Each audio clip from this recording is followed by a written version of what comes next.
The U.S. ambassador to China is stepping down amid escalating tensions between the two countries. Terry Branstad made the announcement Monday. He's expected to leave the post in early October after more than 3 years in Beijing. The former Iowa governor represented Washington as tensions with China increased over trade, the coronavirus pandemic, and unrest on the streets of Hong Kong. For more on this, let's bring in Isaac Stone-Fish. He's a CBSN contributor and senior fellow at the Asia Society Center on U.S.-China relations. Hi there, Isaac. Do we know why Ambassador Branstad is leaving? Branstad was going to come back and help campaign for him. And what it seems like, as far as we can tell right now, is that the idea is for Branstad, who was a very popular governor in Iowa, to go around the country, go around Iowa, and explain to voters just how tough Trump was to China. Well, the U.S. closed a Chinese consulate in Texas in July, and Friday China said it was imposing restrictions on U.S. diplomats. What does Branstad's departure signify amid already tense relations with China?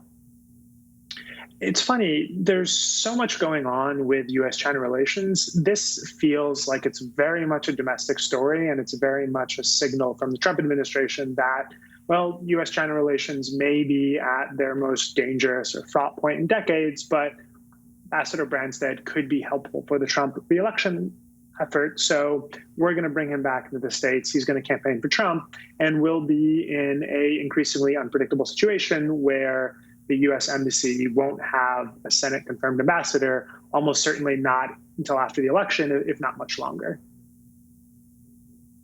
Well, Branstad reportedly had a long-standing relationship with Chinese President Xi Jinping. Secretary of State Mike Pompeo also said the ambassador contributed to rebalancing U.S.-China relations. What more do we know about Branstad's role? We know that he was seen as a fairly quiet, fairly stable ambassador who effectively stayed out of the domestic issues that complicated a lot of the relationships that U.S. cabinet officials had with China, and faithfully carried out, as far as we could tell, what Trump wanted. And I think when the news broke this morning, there were worries, oh, maybe he did something that displeased Trump, but really it seems like it's the opposite. This is him coming back to campaign for a president that he seems to actually really believe in. He was very different, much lower profile than some of the previous ambassadors we've had, like Gary Locke, who was governor of Washington, commerce secretary, and much more in the media spotlight, as was John Huntsman, the former governor of Utah. Branstad was surprisingly low key, and it's difficult to know at this stage, was that good for the United States in its relationship with China? Was it bad? But it was just a different spin on the position. Well, without a U.S. ambassador to China, what happens in the interim? Is it crucial this spot be filled before the president's term is up? It'd certainly be very helpful. It depends who Trump might think of replacing Branstad with. It's going to be difficult to get anyone senior until after the election, because no one wants to go in and serve for a month or two and then have a new administration come in and replace them. There will be an acting ambassador at the embassy, and it's difficult to know how big of a role Branstad was actually playing as a medium between the two sides. Symbolically, it is quite important, and symbolically, it's another way of Trump saying, well, we're going to do things differently. We don't necessarily need to follow these diplomatic protocols of, oh, I don't know, having an actual ambassador that is Senate confirmed inside Beijing. So it's certainly something that is a worrying indication of the way the Trump administration sees the relationship with Beijing. And it's also, if Beijing decides that it wants to do something very provocative, say escalate tensions with its northern neighbor India, or escalate tensions with Taiwan, this is another example to them, another data point to them that, well, the U.S. is really not paying attention to what's going on here, and they're going to be very domestically focused up until the election.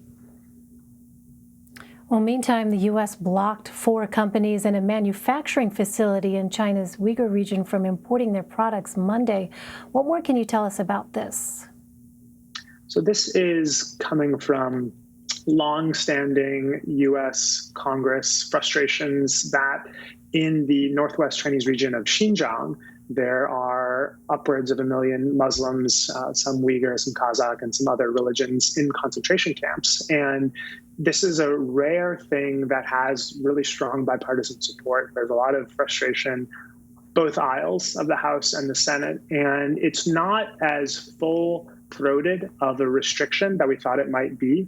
But what it's doing is it's slowly making it more difficult for American companies to do business with companies that have too close ties to Xinjiang and the security state in the region there, and that Chinese companies that are directly benefiting from, say, forced labor or from ethnic cleansing, even to a degree, are going to have more and more difficulty of doing business in the United States. And this really does feel like a policy that, regardless of who wins in November, is going to continue.